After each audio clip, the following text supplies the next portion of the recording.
De novo. Conhecer a obra de Dicinho é ao mesmo tempo fácil e difícil, porque é uma obra muito vasta. Ele se manifesta dentro do horizonte do visível e do indizível, como eu disse no poema, de forma muito variada mesmo. Ao mesmo tempo, mantendo uma coerência, um estilo que faz com que toda a obra seja una, né, amarrada. Então, desde as capas de disco até o ambiente de uma festa de São João, passando pela programação visual de um show, ou ainda pela pintura sobre escultura, que ele faz muito bem, e, por sinal, na exposição da Bienal da Bahia, levada ali no Museu Carlos Costa Pinto, não está muito bem iluminada e por isso não é possível apreciá-la como ela merece. A obra de Dicinho se manifesta de forma muito complexa e ao mesmo tempo simples.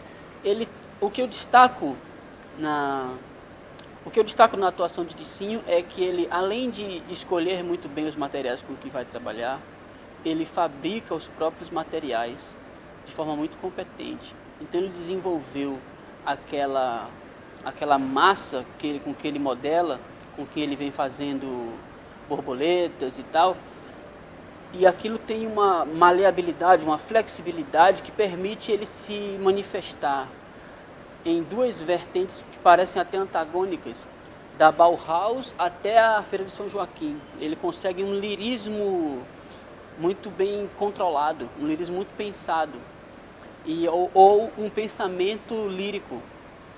Isso dá a ele o lugar que o Rogério Duarte o conferiu numa declaração, dizendo que a figura mais representativa da Tropicália hoje é o Dicinho. Eu concordo, assino embaixo. Sobre o processo criativo, como o James citou a Bienal da Bahia, o filme poema funciona quase como uma encomenda, assim. Eu, certa vez, estava numa edição do Pós-Lida que James faz e encontrei com um dos curadores da Bienal e ele me convidou para que eu fizesse um filme, uma videoarte, algo ligado ao universo de Dicinho. Então, eu utilizei cenas desse Pós-Lida, que Dicinho também estava, mais material de arquivo e saí para filmar outras coisas também. Convidei James para fazer um poema para ser aplicado sobre o vídeo. Convidei também Diego Ribeiro para fazer os créditos, mas acabou não rolando. E o misterioso foi que quando eu terminei de fazer o filme, eu mantinha diálogo com esse curador, só que ele acabou sumindo depois do filme pronto. E a gente decidiu então lançar o filme no Cinemax, que é uma mostra permanente de cinema experimental do projeto Lo-Fi, da onde eu sou curador também. Independente do convite, é uma obra sob encomenda, né?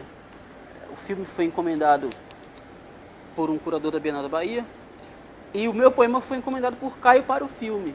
Mas, da mesma forma como eu não faria o poema se não tivesse identificação com o Dicinho, se não me sentisse autorizado a falar dele, não tivesse o carinho imenso que eu tenho por ele, a admiração pela obra dele, acho que também Caio não faria o filme. Então é importante destacar que nós temos uma profunda admiração por Dicinho e estamos sempre aprendendo com ele. Uma outra coisa que eu sinto falta nas abordagens mais recentes de Dicinho, e que no Pós-Lida isso se deu, é do aspecto macrobiótico de Dicinho. Você não pode separar mais Dicinho de Dicinho, ou seja, o artista visual do homem. Ele é um filósofo e a macrobiótica faz parte dele assim intrinsecamente. A inteligência sobre o alimentar-se, sobre o estar no mundo, faz parte da obra de Dicinho, é mais uma obra dele, é mais uma lição dele. E isso é importante de ser destacado. Dicinho como um sujeito que preza a vida de forma científica. Agora, sobre por que Dicinho não é tão valorizado, eu acho que isso é um problema geral, que não é apenas com Dicinho. Rogério Duarte não é tão valorizado quanto merece, Dicinho não é tão valorizado quanto merece. A gente tem uma tendência a valorizar mais o cantor de uma banda do que o baixista de uma banda. Isso é natural. Ninguém lembra direito em quem votou para vereador. É mais fácil você lembrar em quem votou para prefeito, para os cargos executivos. A gente despreza os roteiristas, os cenógrafos, os designers. Essas pessoas que dão uma importância muito grande ao trabalho daqueles que vêm à frente. Então é mais fácil lembrar do galã do filme que do diretor, ou do produtor, ou do cenógrafo, ou do iluminador.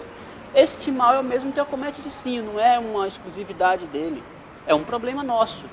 Nós precisamos desenvolver uma consciência menos festiva em relação à arte, mais disciplinada, que nos possibilite apreciar melhor toda a grande complexidade de pessoas que se envolvem para criar a nossa consciência. Então, as capas de disco, elas têm uma importância no disco semelhante à das canções.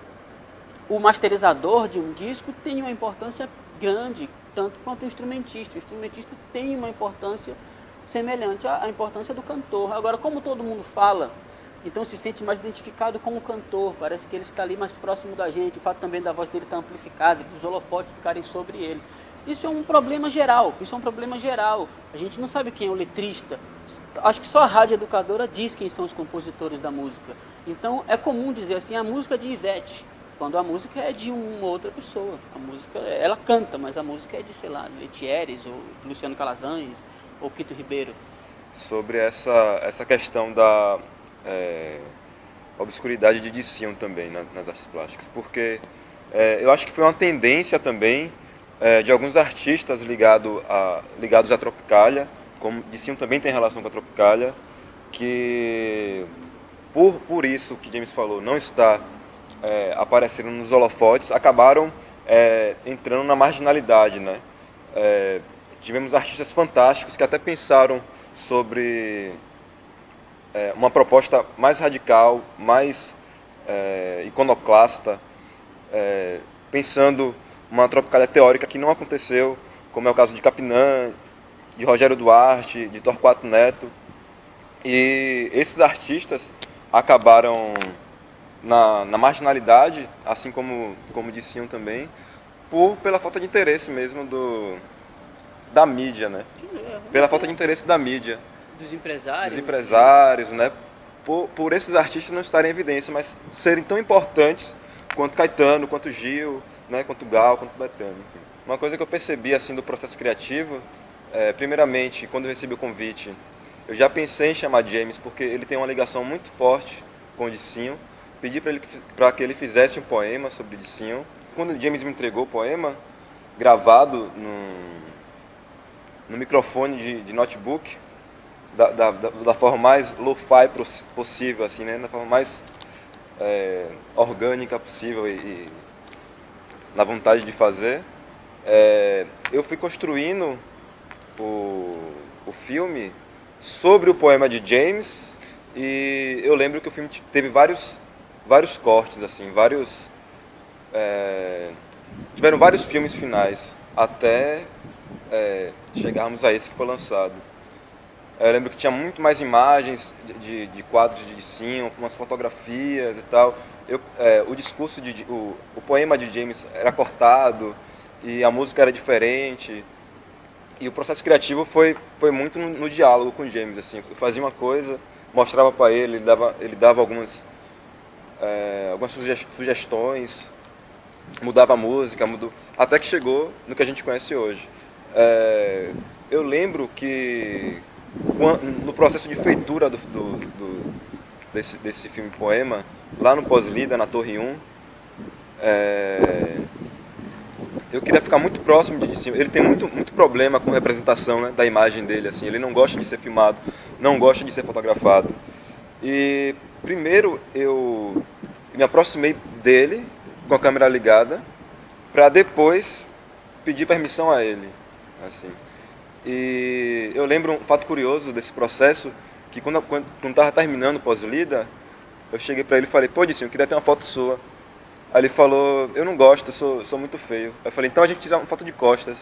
Aí tá bom. Aí a gente virou de costas e tirou a foto. E sobre Discion, eu fico feliz de muito recentemente a figura dele está mais presente, sobretudo os jovens têm se interessado, têm visto a obra dele e se interessado de forma muito viva e muito disposta ao aprendizado. E ele também, como um sujeito muito vivo e jovem, tem se interessado pelas manifestações dos jovens. Nós apresentamos ele no Pós-Lida umas 2 ou 3 vezes já, e o diálogo dele com os jovens é de igual para igual. Isso é muito importante, isso é um mérito muito grande, ele é muito jovem ainda e tem muita coisa para ensinar para a gente.